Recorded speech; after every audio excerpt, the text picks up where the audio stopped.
찬양대원들이 찬양을 하는 모습을 저는 뒤에서 보지를 않겠습니까? 오늘 보니 그 뒷모습이 유난히 특별하고 참 평안해 보였습니다. 앞모습이야 어찌 됐는지 저는 잘 모르지만 뒷모습을 보니 얼마나 기도를 많이 하셨고 연습을 또 충실히 하셨고 서로에 대한 격려와 조화를 이루는지 그 뒷모습에서 말로 표현할 수 없는 뭔가 이런 느낌들이 있었습니다. 여러분, 이 뒷모습이 당당할 수 있는 크리스찬들이 되기를 바랍니다. 예, 주님이 주신 은혜가 앞부분만 아니라 뒤로도 나와줘서 나의 뒤를 살펴보는 자들에게 감동을 주고 도전을 주고 어떤 선한 영향을 끼칠 수 있을 만한 자들이 되기를 바랍니다. 사실 사도행전 3장에 나오는 나면서부터 안진뱅이 된 자를 일으켜 세우는 사도 요한과 베드로, 그 이후에 자기의 발로 걷고 뛰기도 하고 성전에 들어가 찬양할 수 있었던 이 자가 바로 베드로와 요한의 뒷모습을 또 따라가 그들을 꼭 껴안는 장면이 성경에 나옵니다.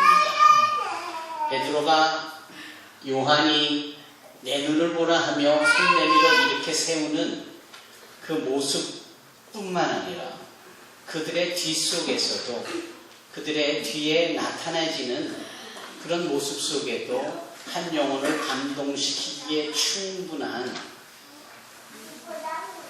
그 내용이 기록이 되어지는 것입니다.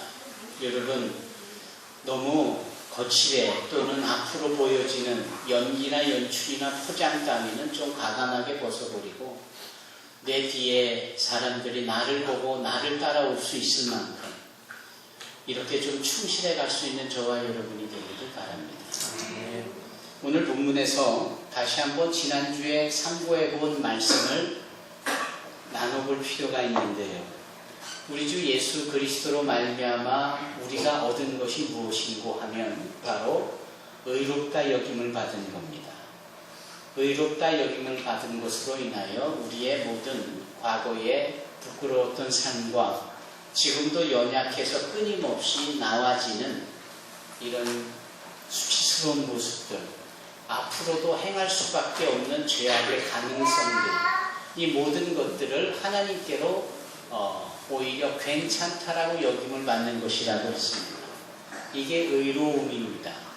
그런데 이 의로움이 있어질 때 소위 어떠한 결과물들이 나타나는고 하면 하나님과 더불어 화평을 누리며 살 수 있는 겁니다. 그리고 우리가 생각해 보았던 것처럼 이 평화를 누리는 시작점에는 우리의 마음속에 도사리고 있는 이 죄가 방해가 되고 장애가 되고 거침이 된다라고 했으니 죄부터 단절해 나가셨던 우리 주님의 우선주의를 보면서 우리 또한 문제가 봉착되어지고 어려움을 겪고 내 마음에 불편함이 있고 평화롭지 못한 상황에 놓여질 때 내 안에 어떠한 죄가 여전히 도사리고 있거나 그 죄에 내가 영향을 받고 있지 않은지를 살펴볼 수 있는 저와 여러분이 되기를 바랍니다. 이제 예수의 은혜로 우리가 의롭다 여김을 받고 하나님과 함께 화평을 누릴 수 있는 신분이 되었습니다. 근데 이것으로 끝이냐? 그렇지 않다라는 거예요. 오늘 본문에 또한 이렇게 시작을 합니다. 여기 또 인센티브가 더 있습니다. 보너스로 주어지는 것이 더 있는 거예요. 예수를 믿음으로 인한 주어지는 보너스가 또 있는데 뭐냐 하면 예수로 말미암아 우리가 믿음으로 서 있는 이 은혜에 들어감을 얻었다라는 거죠. 그러니까 하나님과 더불어 화평을 누릴 뿐만 아니라 예수를 믿는 믿음으로 은혜 가운데 거할 수 있는 것이지요. 여러분, 은혜를 우리가 뭘로 다 한마디로 정확하게 표현할 수 있을까요? 에너지라고도 말할 수 있을 것이고 자격에 주어지는 특권이라고도 말할 수 있을 것이고 가능할 수 있게 하는 권세, 권한이라고도 말할 수 있고 이 은혜를 보는 각도와 설명하는 내용에 따라서 다 다르게 표현할 수 있습니다. 하지만 결국은 하나님의 보장해 주신, 하나님이 책임져 주신 이걸 다 은혜라고 말할 수 있는 겁니다. 이 은혜 안에 우리가 있기 때문에 우리가 이것도 하고 저것도 할 수 있는 것이고요. 이 은혜 안에 있기 때문에 소위 연약하고 자격 없다라고 해도 아니 자격이 있고 우리가 강건한 존재들이라라는 겁니다. 그런데 사도 바울은 여기에서 뭘 말하고 있느냐 하면은 우리가 하나님의 영광을 바라고 즐거워한다 그래요. 하나님의 영광을 바라고 즐거워한다. 마지못해 살고 계시는 분 계십니까?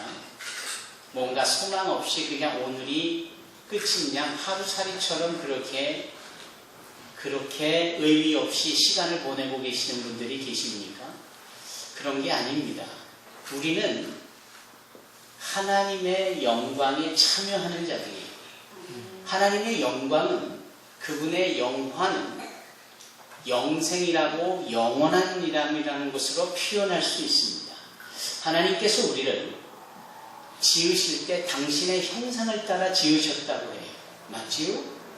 그 형상 속에는 하나님의 영화로움과 영광이라고 표현할 수 있는 부분인데 거기에는 소위 하나님의 영원부터 영원까지 계시는 알파와 오메가 되시며 처음이요 나중이요 시작과 끝이 되시는 모세에게 구체적으로 말씀하신 스스로 있는 자라고까지도 말씀하신 그 하나님의 시간대도 영화 속에 포함이 되는 겁니다. 따라서 우리가 하나님의 영광을 바란다, 기대한다라는 것은 내 인생 70이 끝나고 좀 더 건강해서 85로 살았어도 소위 주어지는 죽음이 죽음이 아니라 오히려 죽음은 그 영화로운 영원한 생명으로 시작되어지는 것을 의미하기에 그 너머에 펼쳐질 우리의 영생 복락을 기대할 수 있게 되어진다라는 겁니다. 그러니 이게 주 예수로 인하여 주어진 은혜이니 어찌 즐거워하지 않을 수 있겠느냐라는 거예요. 사랑하는 성도 여러분, 어제 제가 어느 장례식장을 갔습니다. 그분이 참 억척스럽게 사신 분이셨어요.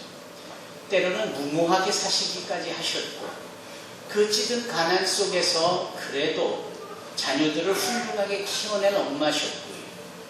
더 놀라운 것은 그분이 인생의 막판에 노년에 예수를 믿으셨어요. 평생 믿지 않던 예수를 막판에 믿었을 때 뭐 그리 세련되게 믿으셨겠고 뭐 그리 충실하게 믿으셨겠어요. 그럼에도 예수를 믿느냐고 하면 거침없고 당당하게 예수 믿는다고까지 악센트를 주시면서까지 고백하셨던 분이세요. 참 감사한 일이더군요. 그래서 손주 사위도 목사도 있고 또 미국이든 어디든 머무는 딸내미들도 다 예수를 믿고 한결같이 다 예수를 믿는 거예요. 그게 참 멋진 인생이죠. 근데 그분이 어제 돌아가셨다고 해서 자녀들이 쭉 모여있는 곳에 제가 가서 우리 이분에게 좀 손뼉을 쳐드리자라고 했습니다. 이분은 이미 죽음이라는 우리가 생각하는 그 의미를 훨씬 넘어서 하나님의 영화에 참여한 분이다. 하나님의 영화는 곧 영생이고 영원이라는 시간 속에서의 천국으로서의 삶인데 그곳에 입성을 했고 이제 그곳에서 자녀된 여러분들을 기다리고 계실 터이니 그동안 낳아주시고 길러주신 은혜에 감사하는 것도 당연하겠지만 예수를 믿어 믿음의 유산을 주어 모든 자녀들이 함께 예수 믿게 되어진 것에 대하여서 그리고 영원한 생명을 함께 누려 하나님의 영화로움에 참여할 수 있는 즐거움의 시작이 되어졌다는 점에서 우리가 그것을 인정하고 그의 인생이 참 수고했다라고 박수 쳐드리자고 했어요. 그때 막 박수를 치는 거예요. 여러분 장례식장에 가보면 여기저기서 찬양의 소리가 들리고 예배의 소리가 들리지요. 그러나 손뼉치고 박수치는 소리는 아마 들어보시지 못했을 겁니다. 어저께 저희들이 막 박수를 치니까 막 옆에 조문 오신 분들이 다른 호실에서 이렇게 기웃기웃해지는 거예요. 여러분 예수 믿고 이 땅에 살다가 영원한 생명에 들어가 하나님의 영화로움에 참여하는 것은 모두에게 박수 받을 만한 일입니다. 예전에 김환란 박사님이라고 계셨어요. 그분이 예수를 잘 믿고 자녀와 자손들이 복을 얻을 쯤에 이제 세상을 떠날 때가 되어져서 모두가 다 모인데 그분이 이러한 부탁 아닌 부탁을 하셨죠. 내가 세상을 떠날 때에 곡하지 마라, 슬퍼하지 마라. 도리어 파티를 열듯이 축제처럼 나의 장례식을 치워다오. 그렇게 유언을 했습니다. 아닌 게 아니라 그분이 세상을 떠나는 하나님께 부름을 받은 부를 숫자 하늘 천자 소천이 되어졌을 때 그의 자녀와 자손들은 정말 하나님의 품에 안겨 영화로운 생명에 함께한 것에 감사하며 기뻐하며 오는 모든 조문객들에게 기쁨의 얼굴을 행하며 맞이했다라는 거예요. 참 대단한 가족이죠. 그 가문의 자녀와 자손들이 사회에 아주 중요한 영향력을 끼치는 사람들로 여기저기 포진해 있다는 사실을 들었을 때 그게 그냥 사사롭게 주어진 우연처럼 주어진 일이 아니다라는 사실을 새삼 알게 되는 거예요. 사랑하는 성도 여러분, 예수를 믿을 때 말입니다. 그 예수로 인하여 이 땅에서 하나님과 화목하게 사는 것이 참 즐거운 일인 거예요. 그러나 정말 즐거운 일은 뭐냐면 이 땅이 다가 아니라 이 땅을 떠나는 내세의 삶에서도 하나님의 영화에 참여한다 말입니다. 그것이 얼마나 즐거우냐라는 거죠. 그래서 천국을 생각하면 지금 주어진 형편과 상황이 조금 힘들고 어려워도 웃음 지을 수 있는 거예요. 즐겁다라고 말할 수 있는 거예요.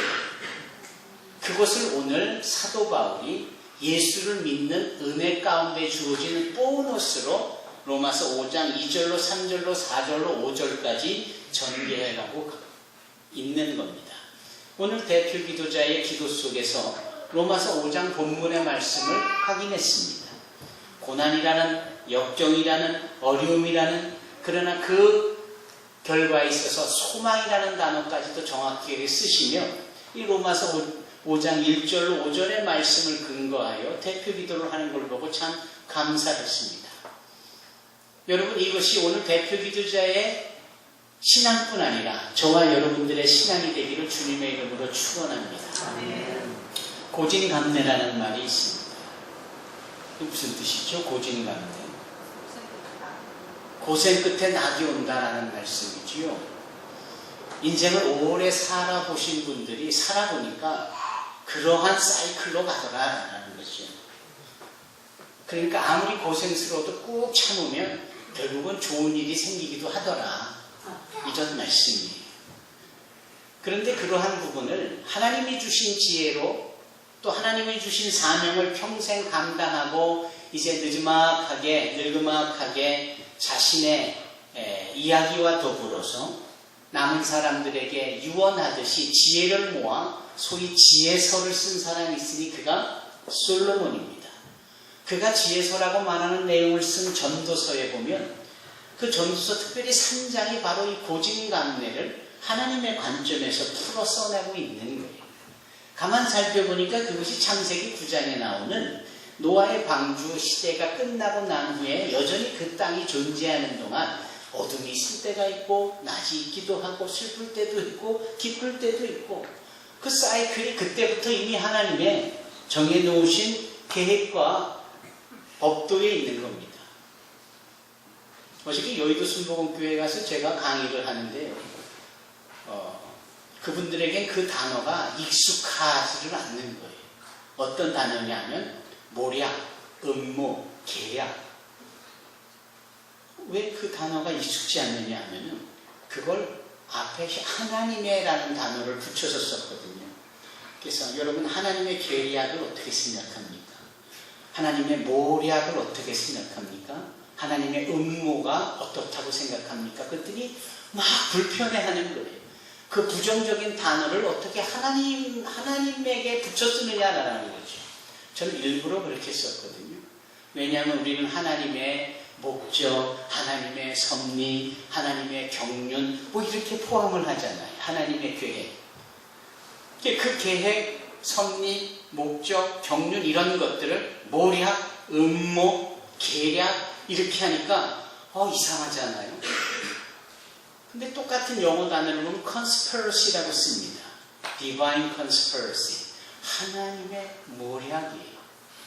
그 하나님의 모략이 오늘날 우리 사회에 사람들에게 움직임, 이주민, 디아스포라로 나오기 때문에 그 속에 우리가 어떤 선교를 하나님이 기대하는지에 대한 설명을 하고자 이렇게 단어를 썼는데 저는 여러분 우리 산수망교회 성도들에게 또 다른 차원에서의 하나님의 음모에 대해서 말씀드리고 싶은 겁니다. 그 하나님의 음모, 그분의 계략은 뭐냐? 우리를 정말 이 주시는 은혜와 당신의 영화에 참여시키기까지 우리를 정말 강하게 만들고 싶은 부분이세요.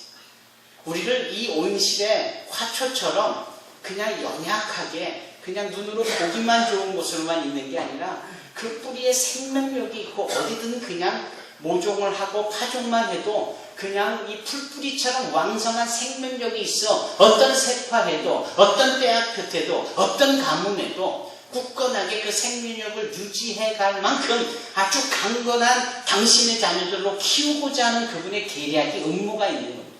어떻게 그 음모가 있겠느냐? 환난을 통해서. 그래서 사도 바울은 그 하나님의 계략을 여기 이렇게 표현하는 겁니다. 환난. 그러니까 하나님의 계략은, 하나님의 음모는 선하신 당신의 뜻에서 나온 계략이고 음모이기 때문에 그 결과는 항상 좋을 수밖에 없어요. 설령 환난이라는 어이구 이거 뭐지? 이 어려움, 이 피하고 싶은 이 위험한 것, 이거 뭐지라고 우리가 징징 놀라고 피하고 싶어도 그건 과정일 뿐이지 그 과정 뒤에 주어지는 하나님의 모략의 결과물들은 뭐냐? 당신의 영화, 당신의 영광, 당신의 선하실 수밖에 없는 결과물이다라는 거예요. 그래서 창세기가 몇 장으로 끝나죠? 창세기가 50장으로 끝나잖아요. 50장 20절에 보면은 이 요셉이 이런 고백을 합니다. 하나님의 선하심이 이 모든 것을 이루셨다. 당신들은 악을 행했지만 하나님의 선하심이 나와 이 큰 민족을 구원했다. 이렇게 요셉이 고백을 하는 장면이 나와요. 창세기 1장을 보니까 하나님께서 빛이 있으라 하시며 빛이 있었고 그 빛이 선했더라 라고 하는 말씀이 나오잖아요. 창세기 1장의 주제가 선입니다. 좋다라는 거예요. 창조의 사역을 말씀하시면서도 선에게 초점을 맞추는 거예요. 당신의 처음 행하시는 사역이 좋은 것이다 말이죠. 그런데 그 창세기 50장 끄트머리에도 그 1장에 사용했던 선이라는 단어를 요셉이라는 자의 입에서 고백이 되어지면서 창세기가 끝나는 거예요. 하나님의 선이 선으로 끝날 수밖에 없는 것인데 그 이유는 하나님의 영화로우심과 하나님의 영화롭게 하시는 일과 역사가 있기 때문이다라는 거죠. 오늘 사도 바울은 그걸 좀 다르게 표현을 합니다. 우리와 같은 자를 택하신 것이 하나님의 선으로 가능했고 우리와 같이 가망 없는 자들을 하나님께서는 선으로 종지부를 찍어 놓으신다는 거예요. 그러면서 그 선과 선 사이에 무엇을 두느냐? 환난을 두신다 말입니다. 환난. 그 환난을 때로는 고난, 고통, 연단 여러 가지 단어로 쓸 수 있을 겁니다. 그러나 가장 핵심은 환난이에요. 내 뜻대로 되지 않고 뭔가 예견치 못한 문제가 발생을 하고 시간을 정해놓고 이런 결과물이 있기를 바랬는데 그렇지 못하고 연기가 되어지고 하는 이런 모든 것들이 한결같이 뭐예요? 환난이라는 거예요. 지금 저 서아프리카에서 발생하여 확장돼 가고 있는 에볼라도 환난이고 지진이 일어나고 기근이 일어나고 전쟁이 일어나고 하는 것도 환난이고 개인의 가정의 마음에 불편한 것도 환난이고 어려운 경제사정, 육적인 건강함의 병약함도 예견치 못한 자동차의 사고도 다 환난인 거예요. 그런데 놀랍게도 사도 바울은 우리가 환난 중에도 즐거워하나니 이런 고백을 여기 3절에 하고 있습니다. 여러분 과연 환난 중에도 즐거워하고 계십니까? 제가 괜히 뒷모습을 얘기한 게 아닙니다. 우리 성도들이 참 빠듯한 삶을 살고 계세요. 시간적으로나 경제적으로나 일하는 내용이나 분량이. 그런데 노래하시는 그 뒷모습을 보니까 참 여유롭고 뭔지 모를 기분이라 할까, 힘이라 할까, 여유로움이라 할까, 이게 뒷모습에 보이는 거예요. 다음 주에는 한번 뒤로 돌아서서 찬양을 한번 해보도록 제가 부탁을 드려볼까요? 여러분들이 확인해 보실 수 있도록. 저는 오늘 이들의 찬양 속에서 아주 큰 은혜를 입었습니다. 이 모든 것들이 처음부터 될 리가 없는데 결국은 무엇이 때문일까? 하나님이 주시는 환난 때문이 아니었을까? 선으로 우리에게 믿음을 펼쳐 놓으시면서 선이라는 결과물을 만들어내시기까지 우리를 당신의 음모 속에 환난이라는 음모의 코드를 집어넣으셔서 우리로 하여금 계속해서 연단, 고통 가운데 있으면서 점점 선함을 만들어 가시는 것이다. 그렇기 때문에 즐거워할 수밖에 없는 거예요. 그것 때문에 콧노래가 나오고 여전히 여유롭고 괜찮다라고 말할 수 있는 거예요. 누구는 동일한 상황이면 얼굴이 금세 변하고 낯색이 변하고 행동거지가 달라지고 있을 수 있겠는데 우리는 그렇지가 않은 거예요. 여러분, 여기 본문에 말씀하고 있는 환난이 바로 하나님의 음모입니다. 우리를 강하게 하시고 당신의 영화에 참여케 하셔서 선함으로 인도하신 음모인 거예요. 그런 음모를 알아채린 사도 바울이 즐거워하고 있잖아요. 또 그 계략을 알아채린 우리도 이 어려움이 나를 선하게 하시려는 하나님의 계획이시구만. 좋아. 네. 즐거움이 있어야 하는 거죠. 보십시다. 환난 중에도 즐거워하나니 왜냐하면 이는 이 말이 왜냐하면 환난은 인내를 만들어내기 때문이고 인내를 하다 보면 소위 연단을 이루게 되어지는 것이고 연단의 과정을 넘으면 소망을 이루어지기 때문에 그렇습니다.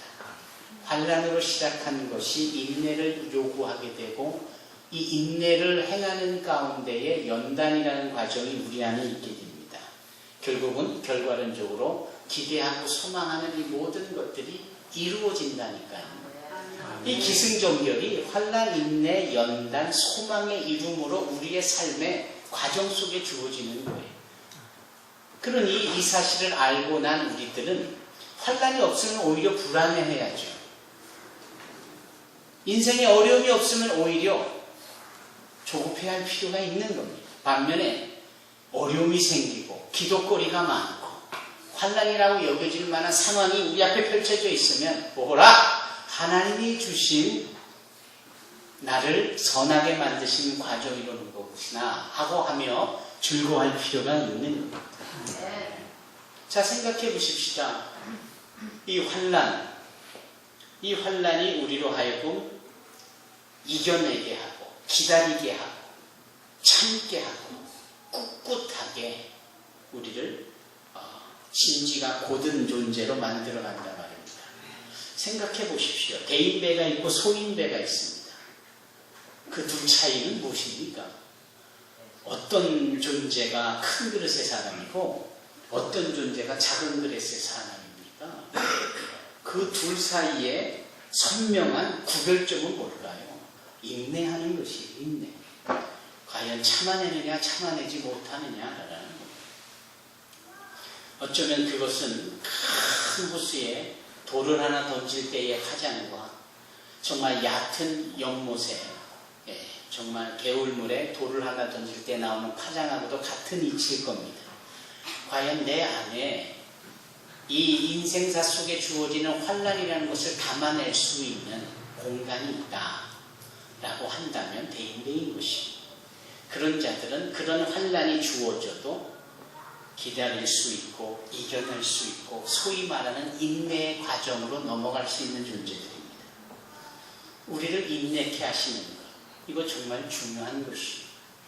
그런데 그 인내하는 자들에게 하나님이 한 과정을 덧입히지요. 오늘 대표 기도자의 기도에서 나온 그 욥의 이야기가 바로 그것이에요. 거기서 말하는 단련, 또 바꿔 말하면 연단, 이 과정입니다. 이건 하나님이 직접 행하시는 거예요. 하나님이 툭 던지시고 기다려야 되는 건 우리고 인내해야 되는 건 우리입니다. 그런 인내하는 우리에게 하나님이 똥과의 과정을 또 주세요. 그리고 결과는 우리에게 유익이 되는 거예요. 그 세 번째 주시는 하나님의 일이 무엇인지요? 연단입니다. 하품이 나오면 하나님 앞에서 드리는 예배인데 그래 입을 쩍쩍 벌리고 하품을 하면 어떻게 합니까? 예의가 없는 거 아니에요? 이 자그마한 부분까지도 우리가 이 예배라는 것 하나로 조금 소홀하게 하지 않았으면 좋겠어요. 제가 여러분이 아프고하는데 제가 불편하거나 제 기분이 상할 이유는 하나도 없습니다. 근데 걱정은 조금 돼요. 하나님이 민망해 하시겠다. 자, 다시금 본론으로 들어가 보십시다. 여기 환난을 넘어서 인내의 과정으로 들어갑니다. 인내는 우리의 몫입니다. 환난을 주시는 분은 하나님의 몫이에요. 그리고 우리의 몫이 감당되어질 때 그분이 이제 우리를 만들어 가시는 거예요. 그게 연단이라고 오늘 사도 바울은 표현하고 있는 겁니다. 망치질을 해서 모양을 만들어내기도 하고, 이사야나 예레미야가 고백했듯이 조물조물 손으로 토기장이처럼 토기를 이렇게 저렇게 만들어 가시기도 하고, 그게 다 연단이에요. 망치로 이렇게 모양을 만들어갈 때 두들겨 맞는 이 쇠붙이는 얼마나 아프겠어요. 손으로 주물주물 만들고 돌리고 쳐태고 막 이런 치대는 이런 과정이 진흙의 입장에서는 얼마나 힘들겠어요. 이거 연단이라니까요. 참고 참는데 왜 더 아픔이 있는가? 환난은 마치 이유처럼 툭 던지는 게 환난인데, 그 환난이 우리를 아프게 하는 건 정말 연단의 과정이에요. 그러나 그 아프다라고 여겨질 그때가 이제 곧 얼마 남지 않은 때에 소망을 이루는 때가 됐다는 사실로 아시고 오히려 기대하시기 바랍니다. 오늘 본문의 환난이 인내를, 인내가 연단을, 연단 뒤에 소망이 이루는 줄 압니다 라고 했어요. 여러분들이 가지고 있는 그 소망, 그것이 각자 개인의 기대치일 수도 있겠지만, 다시금 로마서 1장으로 돌아가 하나님을 영화롭게 하는 그 일에 참여하는 그게 우리 소망의 최고 정점이어야 하는 거거든요. 그 일이 얼마 남지 않은 겁니다. 사랑하는 성도 여러분, 이 기승전결, 우리 인생 속의 기승전결이라고 해당되는 환난, 인내, 연단, 소망을 이루는 것, 지금 어떤 분들은 환난의 때에 허부적대고 계실 수 있어요. 환난의 때에 많은 두려움과 염려를 가지고 계신 분이 계실 수 있으세요. 그런 것들이 주어질 때 인내하시며, 지금 입에서 단내가 나지만 인내하며 기다리고 있는 과정에 있는 분도 계실 거예요. 그러나 한 가지 더 있음을 알아야 될 것은, 이제 하나님께서 우리를 치대고 하나님께서 우리를 깨트시고 하나님을 다시금 우리를 연단시켜서 불순물을 완전히 빼시고 당신이 만족해야 할 만한 그릇을 만드는 이 연단의 과정이 남아있는데, 이 부분을 우리가 수용할 수 있어야 합니다. 나를 완전히 맡기고 그분의 손에 나를 온전히 드려야 되는 거예요. 아픕니다. 괴롭습니다. 피하고 싶습니다만 정해진 과정이에요. 그 과정 너머에 있는 소망을 이루는 것, 이때가 얼마 남지 않은 사람도 계실 거예요. 이때를 놓고 우리가 기대할 수 있어야 합니다. 그렇게 밤새듯이 일을 하고 늦게 돌아와서 자녀들이 새근새근 자고 있고 고나게 자고 있는 모습을 보면 피로가 다 녹는다라는 부모들의 한결같은 고백을 우리가 듣잖아요. 왜? 그 자녀들이 이렇게 몸은 지쳐있지만 이 부모들의 소망이기 때문에 그래요. 소망이 분명하면, 소망이 이루어질 것에 대해서 확신이 든다면 내 몸이 으깨지고 부수어지고 내가 지금 어려움을 겪는 일이 있어도 그 소망 때문에 웃음 지을 수 있는 거예요. 그 소망 때문에 뒷모습이 아름다울 수 있는 겁니다. 그 소망 때문에 인내와 연단의 과정을 기쁨으로 받아낼 수 있는 겁니다. 사랑하는 성도 여러분, 예수를 믿는 그 믿음으로 의롭다 되어지는 것뿐만 아니라 하나님과 더불어 화평을 누립니다. 그리고 그 화평 뒤에 주어지는 우리 인생의 기승전결, 환난, 인내, 연단, 그리고 소망의 이름까지, 이 모든 것으로 인하여서 기뻐하고 마침내 승리하는 저와 여러분이 되기를 주님의 이름으로 축원합니다. 기도하겠습니다.